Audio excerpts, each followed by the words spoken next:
আসসালামু আলাইকুম।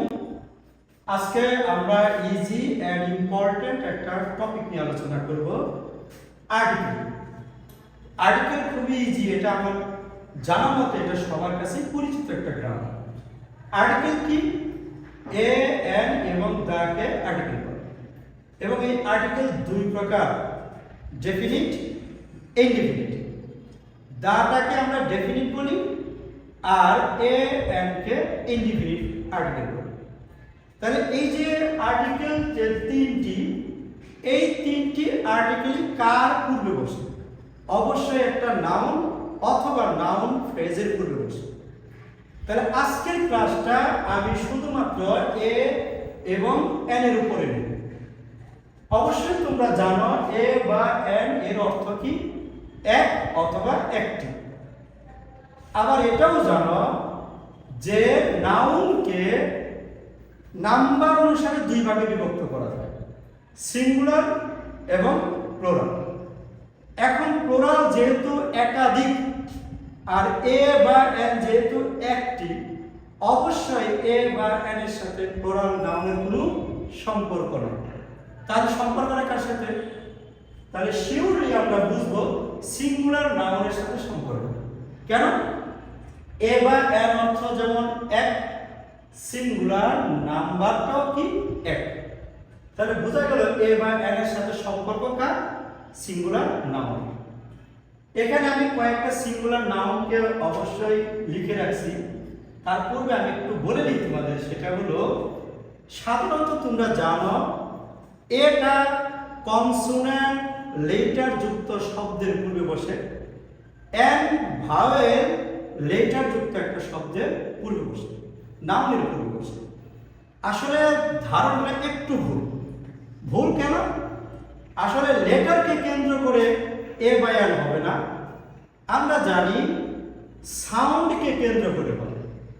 তাহলে কনসোনেন্ট লেটার না, কনসোনেন্ট সাউন্ড, বাংলায় বলে ব্যঞ্জন ধ্বনি। আর ভাওয়েল সাউন্ড, বাংলায় বলে স্বর বর্ণের ধ্বনি। তাহলে এই যে ব্যঞ্জন ধ্বনি এবং স্বর ধ্বনি, এই দুইটাকে মেনশন করি আমরা এ বা এন কে ব্যবহার করি। তাহলে এটা কার পূর্বে ব্যবহার হবে? অবশ্যই ব্যঞ্জন ধ্বনি। তাহলে ব্যঞ্জন ধ্বনি কি? আমরা জানি ক, খ, গ, ঘ, এই ধরনের যে 39টি ব্যঞ্জন বর্ণের যে উচ্চারণ তার পূর্বে হবে এ। আর স্বরধ্বনি কি কি? অ, আ, ই যুক্ত যে 11টি স্বরবর্ণ, এর পূর্বে হবে এন। যেমন বয়। তাহলে এই বয়ের সিঙ্গুলার, সবগুলো এখানে সিঙ্গুলার নাম্বার, সিঙ্গুলার নাউন। তাহলে এখানে খেয়াল করো, বয় উচ্চারণ করতে গেলে কি আসে? ব্যঞ্জন ধ্বনি একটা উচ্চারণ, সেটা কি? ব। তাহলে বোঝা গেল এর পূর্বে আমরা কি বসাবো? আ। পেন উচ্চারণ করতে গেলে এখানে কি আসে? ব্যঞ্জন ধ্বনি প। দ্যাট মিন্স এখানেও হবে আ। আমব্রেলা উচ্চারণ করতে গেলে এখানে কি আসে? আ। এই আটা অবশ্যই স্বরধ্বনি। তাহলে এই স্বরধ্বনির আগে কি বসে? এন। তাহলে আমব্রেলার আগে কি হবে? এন। সেমলি ট্রি, ট্রি উচ্চারণ করতে গেলে প্রথমে কি আসে? ট। অবশ্যই এটা ব্যঞ্জন ধ্বনি, সুতরাং কি হবে? আ। অ্যাপল, এই অ্যাপল উচ্চারণ করতে গেলে অবশ্যই কি আসে? এ অথবা এ। তার মানে বোঝা গেল এটা স্বরধ্বনি, এই স্বরধ্বনির আগে কি হবে? এন। ইঞ্জিনিয়ার, ইঞ্জিনিয়ার উচ্চারণ করতে গেলে প্রথম যে লেটারটা ই, তার সাউন্ডটা কেমন আসে? স্বরধ্বনি, সুতরাং এখানে কি হবে? এন।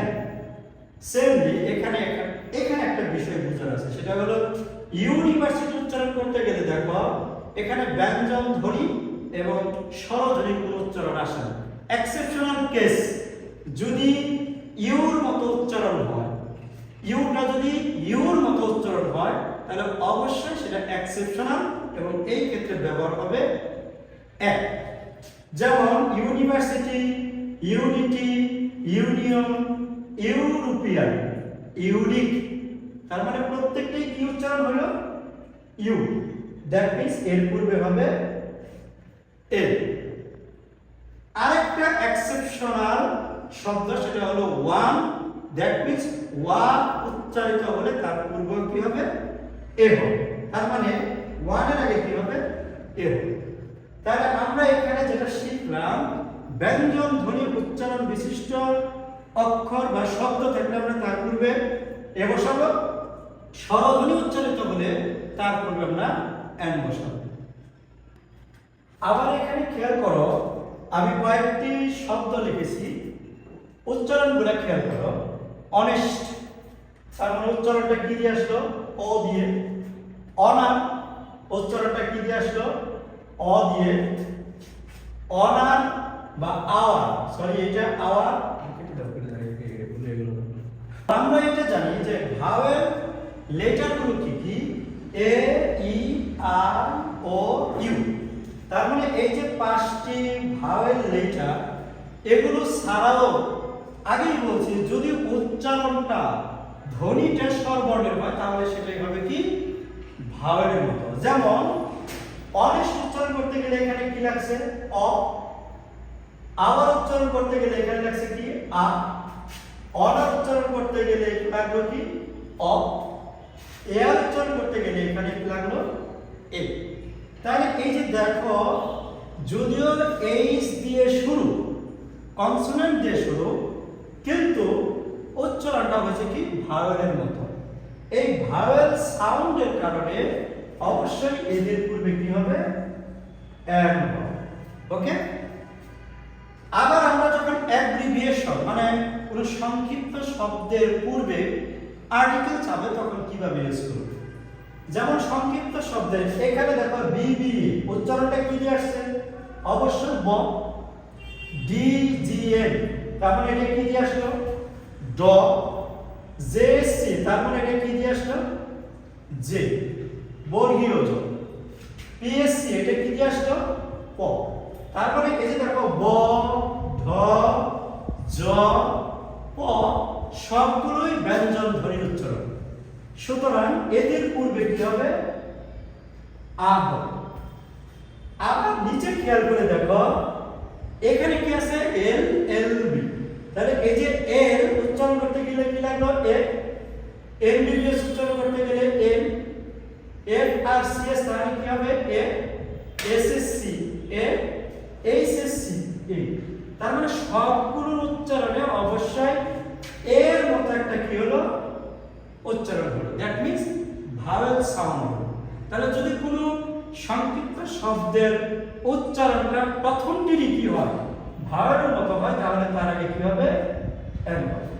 তাহলে আমরা এখানে যেটা মূলত শিখলাম সেটা হলো কোনো অক্ষর বা লেটারকে কেন্দ্র করে এ বা এন বসানো যাবে না, তার ধ্বনি বা সাউন্ডকে কেন্দ্র করে এখানে এ বা এন কে বসাতে হবে। ওকে, এইভাবেই আমরা আর্টিকেলকে ইউজ করব। আরেকটা মজার বিষয় হলো, আমি যদি একটা एग्जांपल দেই, হি ইজ আ স্টুডেন্ট, তাহলে স্টুডেন্টের আগে কি হলো এখানে আ। তাহলে এই যে স্টুডেন্টের এইটা কি কনসোনেন্ট, উচ্চারণটা ব্যঞ্জন ধ্বনি এস দিয়ে। আবার এখানে যদি আমি বলি হি ইজ আইডিয়াল স্টুডেন্ট, তাহলে আমি আগেই বলেছিলাম যে অবশ্যই নাউন বা নাউন ফ্রেজের পূর্বে আর্টিকেল বসে। তাহলে এটা ছিল নাউন, যার কারণে আর্টিকেল কি হলো এ। আর এখানে আইডিয়াল স্টুডেন্ট একটা ফ্রেজ। এখন মজার বিষয় হলো আইডিয়ালকে কেন্দ্র করে এখানে কি হবে এন হবে, এইটা ঠিক আছে, কিন্তু শুধু আইডিয়াল থাকলে এখানে কি বসানো যাবে না, এন বসানো যাবে না। কারণ কি এটা এ বা এন বা ডি কে অবশ্যই নাউন অনুসারে বসাতে হবে। তাহলে বোঝা গেল আইডিয়াল এর কারণে এখানে এন হয় নাই, স্টুডেন্টের কারণে এখানে কি হলো এন হলো। যদিও আইডিয়ালের আই কে কেন্দ্র করে এখানে কি হয়েছে এন এর ব্যবহার হয়েছে। Thank you.